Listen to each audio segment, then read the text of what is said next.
Hello दोस्तों, कैसे हैं सब। मेरा नाम है हिमांशु और मैं स्वागत करता हूं आप सबका आपके अपने चैनल कॉमिक वर्ल्ड पर। तो चलिए दोस्तों, शुरू करते हैं काल सीरीज की तीसरी कॉमिक्स काल दंश का तीसरा और अंतिम भाग। काल की भुट्टियों में तनाव बना हुआ था। इतना सटीक वर्णन, चंडकाल, इतना सटीक वर्णन कोई भी लेखक कैसे कर सकता है। यह प्रोफेसर टी देव जो कोई भी है इतना कुछ कैसे जानता है। उसने तो कथानक के संवाद व उसके शब्द भी हूबहू लिखे हैं। कोई भी लेखक तब तक ऐसा नहीं कर सकता जब तक कि वो वहां घटना स्थल पर उपस्थित ना हो।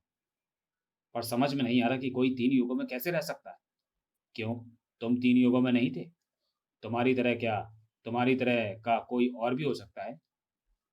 ये है तो असंभव सी बात, लेकिन वो जो कोई भी है उसने इस कथानक को छापकर अपनी मृत्यु के फरमान पर हस्ताक्षर कर दिए।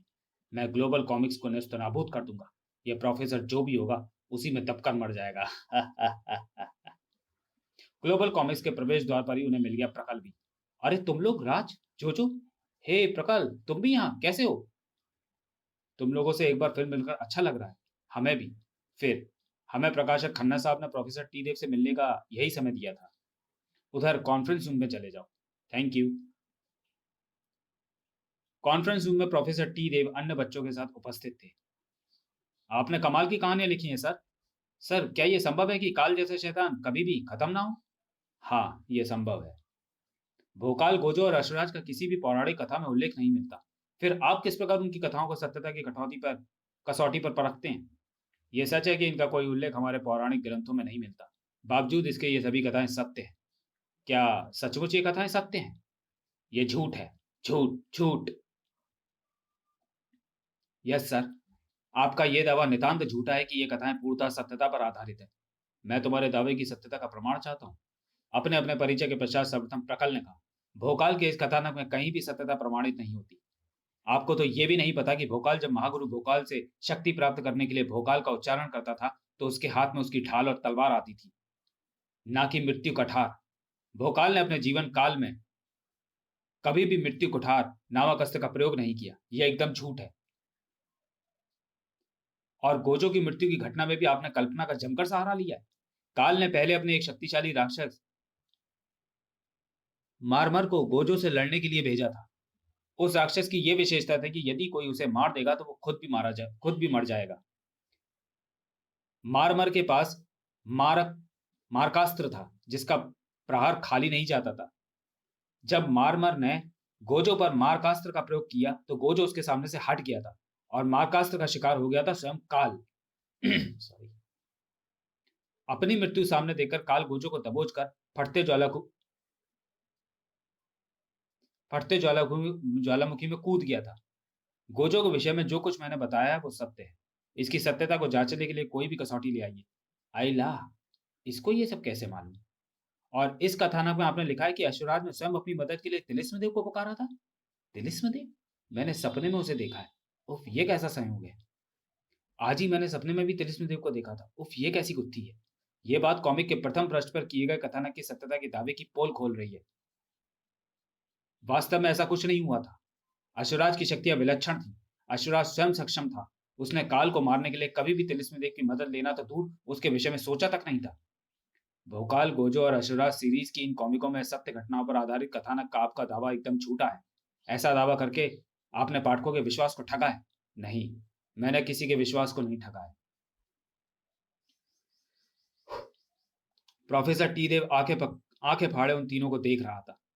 तो तुम तीनों ये सत्य कैसे जानते हो? ओह, मैं समझ गया। मैंने तुम तीनों को पा लिया। इन कहानियों को लिखने और छापने का मेरा उद्देश्य पूरा हो गया।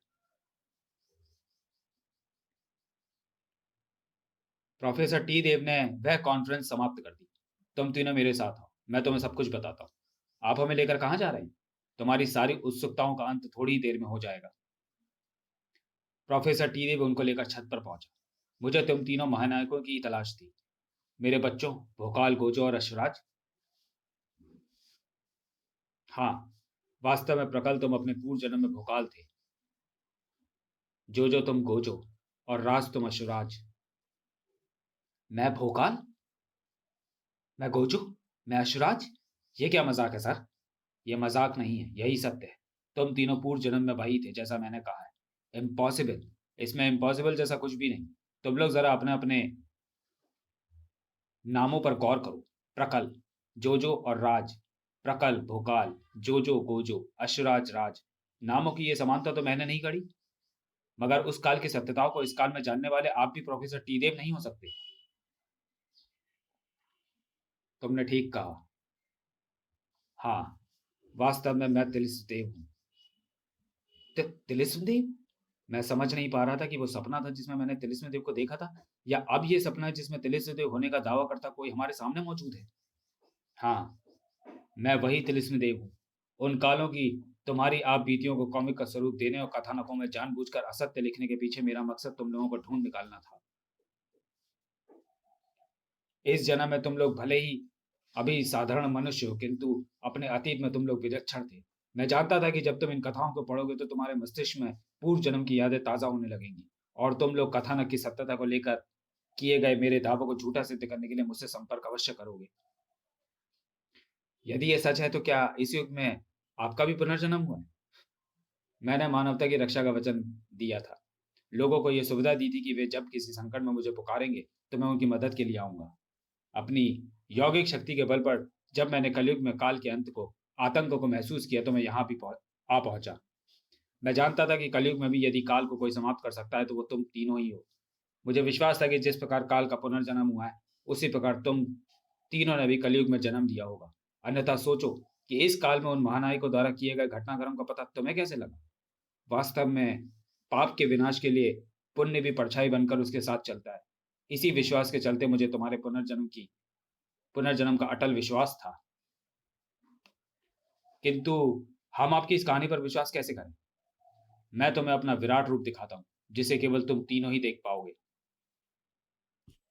प्रोफेसर टी देव तीव्र चमक चमक में खो गया। दिव्य रोशनी से चुंधियाती अपनी आंखों से प्रकल, जोजो और राज ने देखा वो विस्मयकारी दृश्य।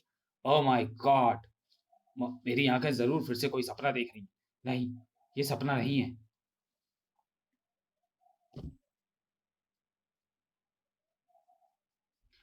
कहानी जारी है अंतकाल में। तो चलिए दोस्तों, वीडियो को यही समाप्त करते हैं और मिलते हैं काल सीरीज की चौथी और अंतिम कॉमिक्स अंतकाल में। सुपर इंडियन परमाणु इंस्पेक्टर स्टील, भोकाल, अश्वराज, गोजो की सम्मिलित शक्ति क्या कर पाएगी काल का अंत?